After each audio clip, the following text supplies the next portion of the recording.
कंठ में रुद्राक्ष या तुलसी की माला धारण होती है, वो समग्र पातकों से मुक्ति पा लेता है, उसके समग्र पाप कट जाते हैं, ऐसा शास्त्र का वचन है। तो रुद्राक्ष धारण की विधि में विनियोग है। त्र्यंबक मित्र से प्रायः अनेक पद्धतियों में संध्या वंदन में रुद्राक्ष धारण इत्यादि का विनियोग प्राप्त नहीं होता है, किंतु गुरुदेव ने संकलन किया है शास्त्र से ही। त्र्यंबक मित्यस्य वशिष्ठ ऋषि रुद्रो देवता अनुष्टुप छंदः रुद्राक्ष माला धारणे विनियोगः। इस विनियोग को करके त्र्यंबकं दजामहे सुगंधिं पुष्टिवर्धनम् उर्वारुकमिव बंधनान् मृत्योर्मुक्षीय मामृतात्। जिनको गुरु परंपरा से यज्ञोपवीत हुआ है और जो द्विजाति प्रणव के अधिकारी हैं, उनको इस मंत्र के प्रारंभ में प्रणव कर लेना चाहिए।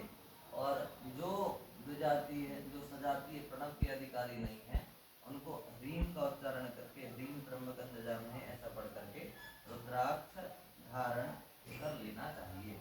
संध्या वंदन के प्रारंभ में ही आपके इस नित्य क्रिया में कोई विघ्न ना आवे, इसलिए भगवान गणेश का स्मरण करें। और जिन गुरुदेव की कृपा से आपको इस विधि के पालन में अधिकारिकता प्राप्त हुई है, जिन गुरु की कृपा से, जिनके स्नेह से, जिनकी निश्चल दृष्टि से आप में यह सामर्थ्य आई है कि सनातन की इस पारंपरिक विधि का आप अपने जीवन में अनुपालन करेंगे, उनका भी स्मरण बहुत ही कृतज्ञता पूर्वक करना चाहिए कि मुझ जैसे निरीह जीव पर दयावान होकर के करुणा करके गुरुदेव आपने कृपा करी है। मेरी कोई सामर्थ्य नहीं कि मैं कुछ इन शास्त्रों की विधि को या निषेध को जान सकूं। आपकी कृपा से आपके द्वारा बतलाई गई जो मार्ग है, जो पद्धतियां हैं, उन पर चल करके मैं अपने जीवन को कृतार्थ करता हूँ। ऐसी कृतज्ञता भरा भाव अपने गुरुदेव के चरणों में प्रणाम करना चाहिए। इससे आपकी किसी भी क्रिया विधि में विघ्न नहीं आवेगा। उसके बाद जिनके कारण पहला हो गया भगवान गणपति का स्मरण, दूसरी बात हो गया पूज्य गुरुदेव का स्मरण, तीसरी बात आती है जिनके कारण ये मानव शरीर आपको प्राप्त हुआ है। तो ये रक्त और मांस और मज्जा कोई किसी का नहीं है, ये ब्रह्मवेत्ताओं की बातें हैं, किंतु इस धराधाम पर जिन माता पिता के कारण आपको ये शरीर प्राप्त हुआ है, उन माता पिता के प्रति भी आपके हृदय में खूब कृतज्ञता का भाव होना चाहिए। उनको प्रणाम पूर्वक अपनी नित्य विधि को प्रारंभ करें तो सर्वप्रथम आता है, उसके बाद आता है इष्ट देव और ब्रह्म सत्ता को, क्योंकि समग्र चराचर में वो भगवत सत्ता विराजमान है। सर्वरूपा मयी देवी सर्वम देवी में दुर्गा सप्तशती के माध्यम से इस श्लोक को प्रतिपादित करते हैं। तो सर्वरूपमयी देवी सर्वम देवी मयम जगत अतो हम विश्वरूपां तां नमामि परमेश्वरी।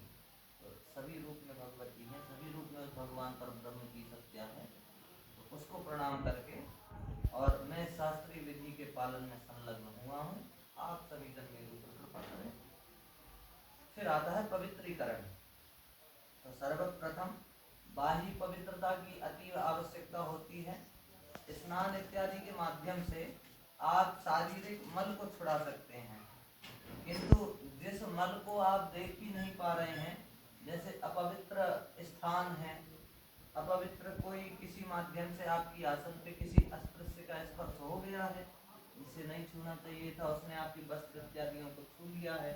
संध्या वंदन इत्यादि के वस्त्रों के लिए तो बहुत, जो वस्त्र पहन करके आपने आज पूजा कर ली है, उसको सायंकाल को नहीं पहनना चाहिए, वो फिर धुले जाना चाहिए। सायंकाल की संध्या में फिर दूसरे वस्त्र होना चाहिए। इस विषय में परम पूज्य श्री नर्मदारण्य सरस्वती जी महाराज के जीवन को मैंने बहुत अत्यधिक से देखा, तो अतिशय वृद्ध होने के बाद भी अपने ठाकुर जी के पात्र इत्यादि तो मान लो कोई साफ कर देता, किंतु साफ करके जब उनके स्थान पे रखे जाते तो अपने हाथों से पूरा प्रक्षालन करते समग्र पात्रों का। वो जल की जो बाल्टी होती थी अपने आप ही भर करके अभी भी लेकर के आते हैं। हमने अपने जीवन काल में उनको अनन्य निष्ठा से संध्या वंदन करते देखा, और उनके वचन है कि ब्राह्मण यदि संध्या वंदन करने लग जाए, ये उनका विश्वास है, मात्र वचन नहीं है, उन्होंने जिया है संध्या वंदन को। ब्राह्मण अपने जीवन में संध्या वंदन करने लग जाए तो गायत्री मात्र निष्णातः सर्व सिद्धिर्वाप्नुयात्, भगवती गायत्री को काम